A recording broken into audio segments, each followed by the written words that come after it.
दोस्तों, इज़राइल के प्रधानमंत्री बेंजामिन नेतन्याहू जिस जंग को लीड कर रहे हैं, उसी जंग से उनका अपना बेटा भाग खड़ा हुआ। अब खबर यह है कि उसने अपना नाम तक बदल लिया है टैक्स रिकॉर्ड में एक ऐसे पते पर जो असल में है ही नहीं। ये कोई कॉन्स्पिरेसी थ्योरी नहीं, यह हारिट्स की इन्वेस्टिगेशन है, ऑफिशियल डॉक्यूमेंट्स के साथ। और सबसे बड़ी बात, ये सब हो रहा है उस वक्त जब ईरान के नए सुप्रीम लीडर खुले बयान में कह चुके हैं कि इजरायली लीडरशिप से जुड़ा कोई भी शख्स अब उनका निशाना है। तो क्या यायर नेतन्याहू का नाम बदलना सिर्फ इत्तेफाक है या डर की निशानी? पूरी कहानी समझते हैं।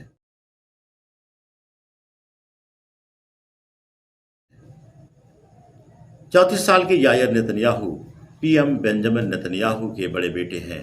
पिछले कई सालों से ये सोशल मीडिया पर एक fire brand, right wing activist और पॉडकास्टर के तौर पर एक्टिव हैं और यूरोप, अमेरिका के फार राइट फिगर्स के साथ उनकी नज़दीकी भी जगजाहिर है। लेकिन अप्रैल 2023 से यानी 7 अक्टूबर के हमले और उसके बाद की जंग शुरू होने से पहले ही यायर मियामी, फ्लोरिडा शिफ्ट हो गए। तब से आज तक जबकि इजराइल के लाखों रिजर्विस्ट और आम नागरिक फ्रंट लाइन पर लड़ रहे हैं, यायर एक लग्जरी हाई राइज कॉन्डो में हालंडेले बीच इलाके में आराम से रह रहे हैं। अब आते हैं असली खबर पर। जुलाई 2026 में हारिट्स ने इजराइल टैक्स अथॉरिटी के डॉक्यूमेंट्स के हवाले से रिपोर्ट किया कि यायर नेतन्याहू ने पिछले 1.5 साल में लीगली अपना नाम बदल लिया है। नया नाम है योनाथन हुन। दिलचस्प बात यह है कि उनका इजरायली आईडी नंबर बिल्कुल वही है।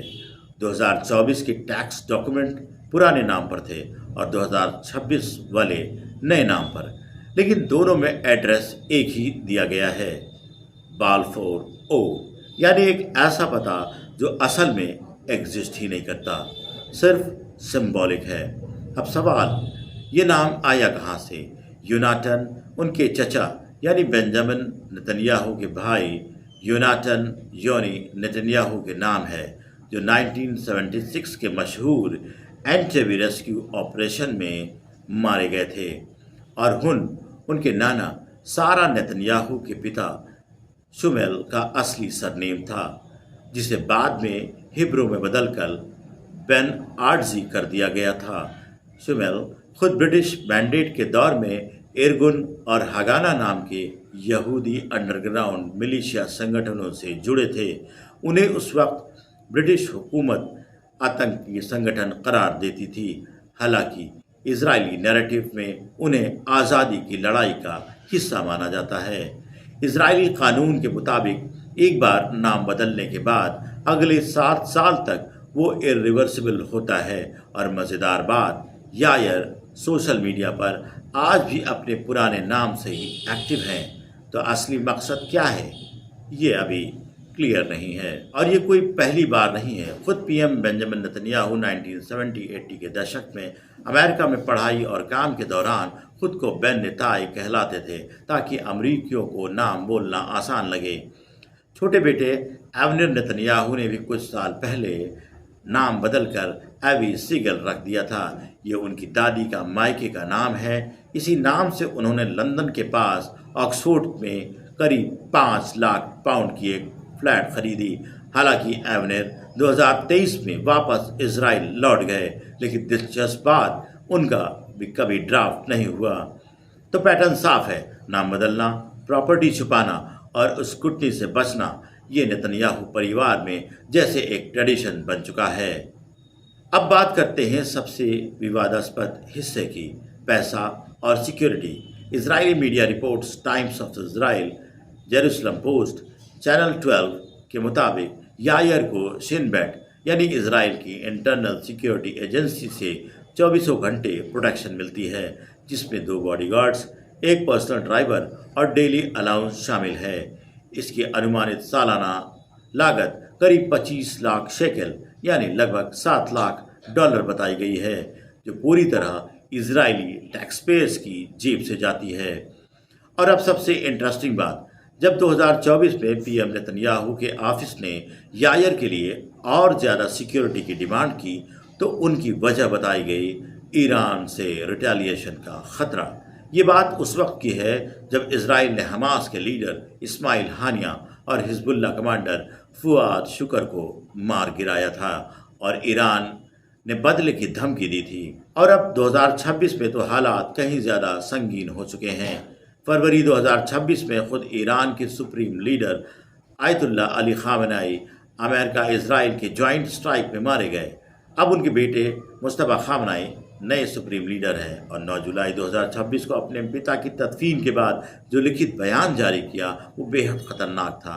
उन्होंने कहा कि जो लोग इस हत्या के जिम्मेदार हैं वो चाहे जो कर लें, एक आरामदायक मौत की ख्वाहिश कब्र तक ले जाएगी, यानी बदला हर हाल में लिया जाएगा। और सबसे डरावनी बात उन्होंने कहा कि बदला किसी एक ऑफिशियल पर निर्भर नहीं, दुनिया भर में मौजूद समर्थक कहीं से भी कोई भी इसे अंजाम दे सकता है।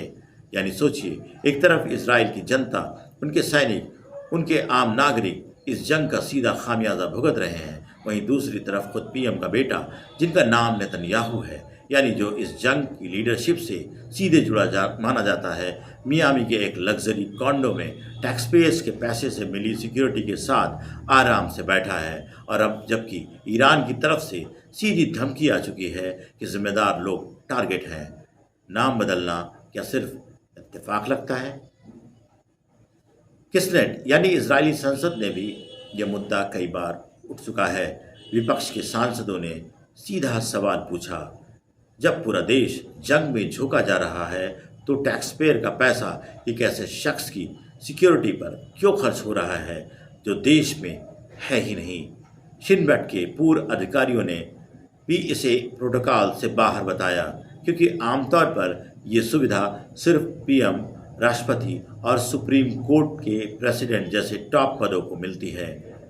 लिकुड पार्टी के समर्थक इसे मीडिया स्पीयर कैंपेन बताते हैं, जबकि आलोचक खासतौर से हारिस जैसे आउटलेट्स कहते हैं कि ये सीधे सीधे हिपोक्रेसी और प्रिविलेज का मामला है। तो दोस्तों, यही है पूरी कहानी। एक ऐसा नाम बदलाव जो शायद सिर्फ कागजी नहीं बल्कि एक बड़े डर और एक बड़े सवाल की तरफ इशारा करता है।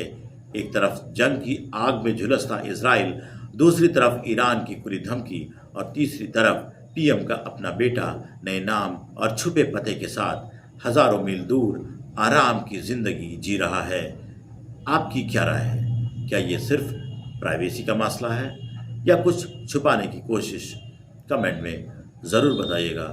वीडियो पसंद आया हो तो लाइक कीजिए, चैनल को सब्सक्राइब कीजिए और बेल आइकन दबाना मत भूलिएगा, क्योंकि इस पूरी कहानी में अभी और भी बहुत कुछ आना बाकी है।